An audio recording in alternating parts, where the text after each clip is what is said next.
Okay, let us continue in the rock candy mines. Have quite a lot of choices to where we go now. But we will be doing this in the order that we should be, because it just makes it easier, you know? Rather than kind of having to worry about which one we go to. Although it's ever so slightly weirdly laid out. Because the secret exit from the previous castle is actually going to be out of order, I believe. That's the only one that is going to be out of order, because that's technically a level before the next tower. But I just was absolutely terrible at it. So I was not going anywhere near it as a level overall. So yeah, sorry. It gets done, don't you worry about that. But I was not doing very well. So yes, in the Waddle Wings nest we have lots of Waddle Wings, quite a few chain chomps, and piranha plants. Damn Waddle Wings. Getting in my way. They just hate me, don't they? They just want to murder me. Now I'd say this is a very, very nice level for getting all the star coins. It's reasonably forgiving. Apart from this segment's not that forgiving. Which thereby makes me saying that the course is, the level is relatively forgiving seem a bit pointless, but it is, because you have quite a lot of time to get the star coins like that. And generally you can stop all of the Waddle Wings before they can get to you, generally. You cannot, however, stop the chain chomps that are trying to murder you. That one never quite works out the way you'd like it to.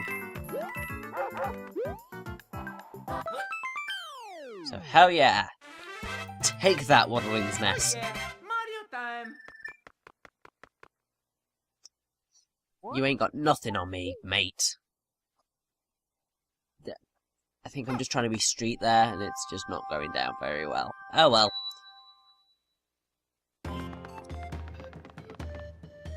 Now it's time for a little bit of light and dark gameplay.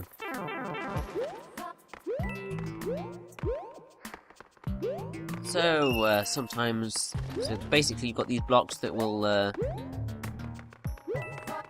light up and kind of turn down, so you never know quite where they are. We've got lots and lots of swoopers trying to murder us. Super piranha plants, Cooper paratroopers, fibros, and bombs. So yeah, we are in the cave of death, essentially. Now,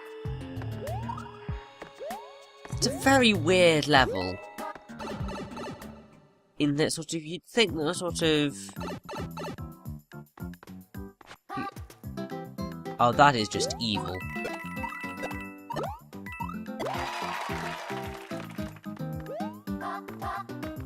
That is just evil. Thankfully, my skills have improved somewhat over the course of playing this game, so I was able to make it, finally. It did accrue quite a lot of deaths. Accrue might not be quite the right word, but screw choosing the right words. And oh dear.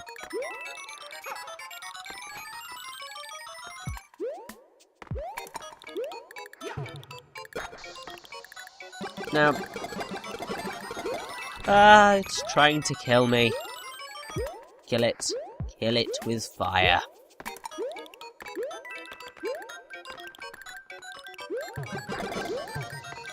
Now, I do believe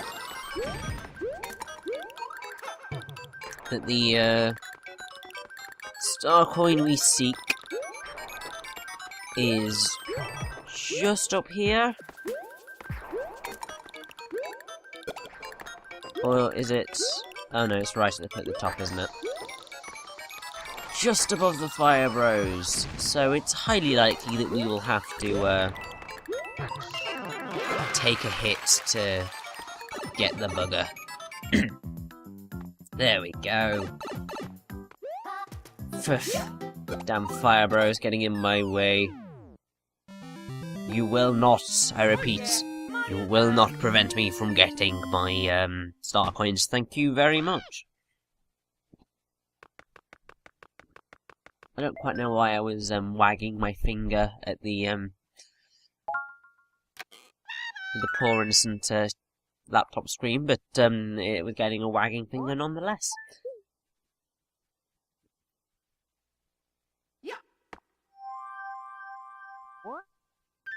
So yeah, we are amassing a decent collection of items, not as many as I perhaps would like, but oh well. Now this is one of the instances where sort of they give you the blue baby Yoshi, but it doesn't really. At least I found I was able to complete the level reasonably well without it. So it's kind of just like, well, why are you here?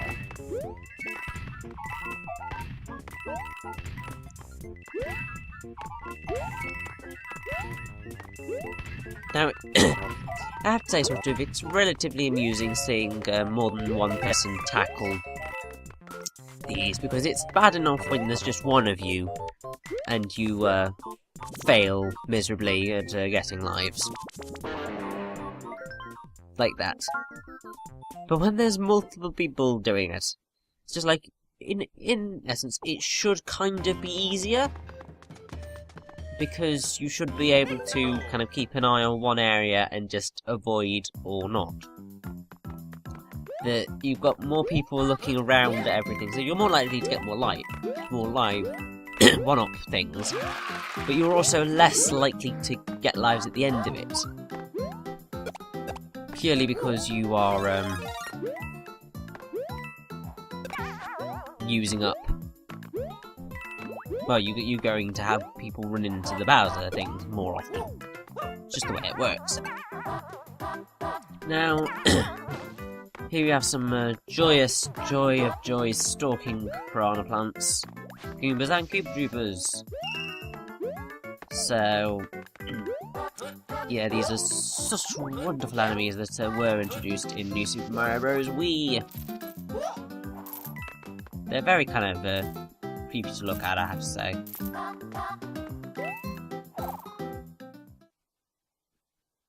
And that is it's a very slightly difficult star coin jump to make, I think. I'm not sure. But it's a pretty easy star coin to get once you have got up. I'm not quite sure how you're meant to get all of those 3 coins, but, well, clearly not. It's clearly just there to give you a mass of coins, but even then.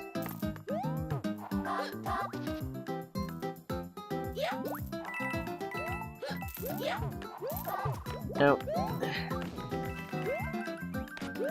the thing that's sort of relatively annoying about the last star coin in this level is that you need Flying Squirrel Mario. There is no... You have no hope of getting it without Flying Squirrel Mario.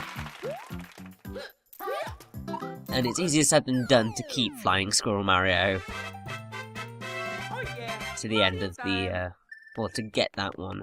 Also, it's a very, very specific timing Because if you miss, then you will end up just falling straight to your death. Rather than, because what the game wants you to do is time your swoop so that you swoop through the floor.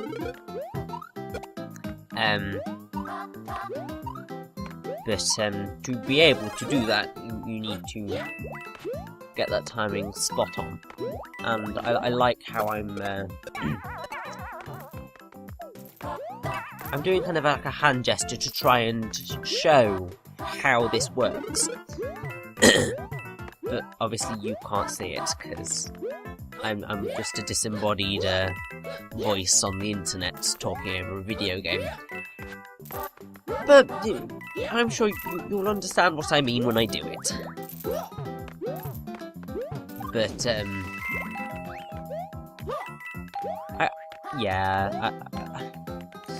I didn't do very well at keeping the flying squirrel Mario. And I think that may be one of your only kind of hopes at getting it, if you don't have it throughout the level. So yeah, that's an evil star coin. It looks simple to get, but no, it is definitely not simple to get.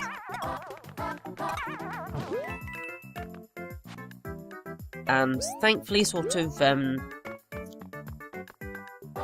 because I beat the level once through the first time, I can go for the secret exit here, because this one actually has quite a few kind of secret exits, or at least it would seem that way. I did not just lose the ability to get to the secret exit, did I?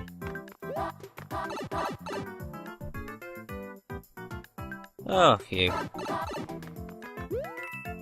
So slightly terrified there. Now, when Nabbit eventually turns up, this will be the level where he turns up. So, yeah, it's where the star kind of comes in real handy. Because then all you need to worry about is jumping and not about anything else.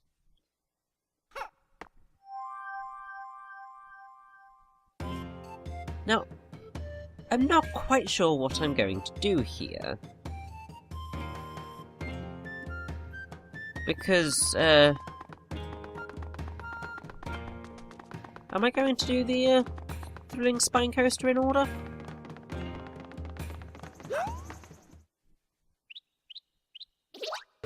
Oh no. We are going to go do Nabbit. Yeah, I thought it was too soon to be doing that. Because literally I was absolutely terrible at the thrilling spine coaster. I just did absolutely atrociously. Which it hasn't shown too badly on my life counter, but it's just like, it's just so difficult, and it was just like, no. Now that is why using the star is so helpful in catching Nabbit. So, if ever you want an easy catch of a Nabbit, that's the way to do it. Because it makes things quite much easier, actually, which is awesome.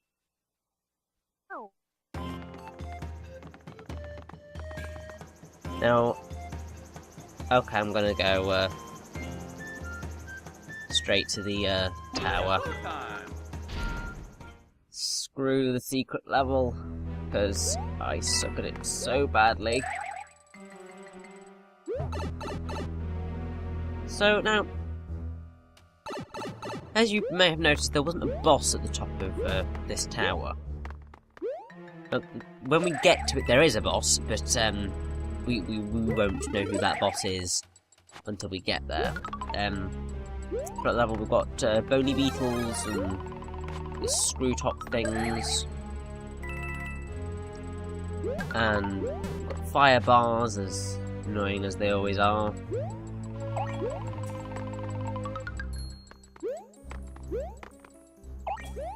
And we will have, when we eventually find them, they are here, just not yet. They take a little while to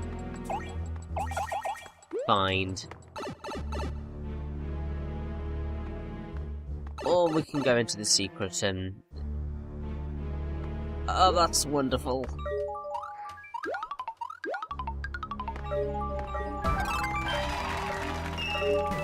Thankfully, sort of, a little jump to the power block does it decent, and we can get rid of it relatively quickly, but, no, come on. I didn't...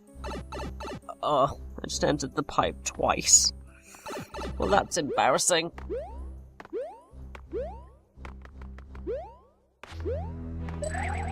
Are we going to come up against the final enemy of the level relatively soon, please? Okay, there we go. It's the Sumo Bros, who haven't appeared since Super Mario World. Which is rather odd. Now, the way that you kill the Sumo Bros is to hit them from beneath and then jump on them. Up until you've hit them from beneath to try and sort of get them on their stomach, they are invulnerable to normal jump attacks. So, just watch out for that. Now they are annoying little gits. So, yeah. Thankfully, for the most part, the star coins aren't too difficult to get. I mean, that one's really simple to get it, and the last one is a wee bit more difficult. But only because it requires you to realise that there is a secret that you can do. But until you've done that, you can't find it.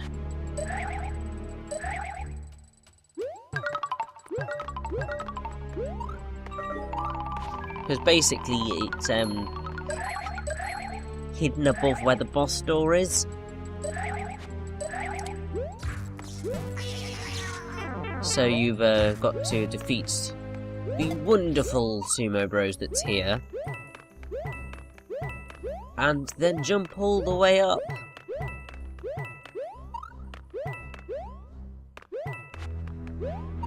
Which is an interesting little secret to do. It's not very common, I don't think.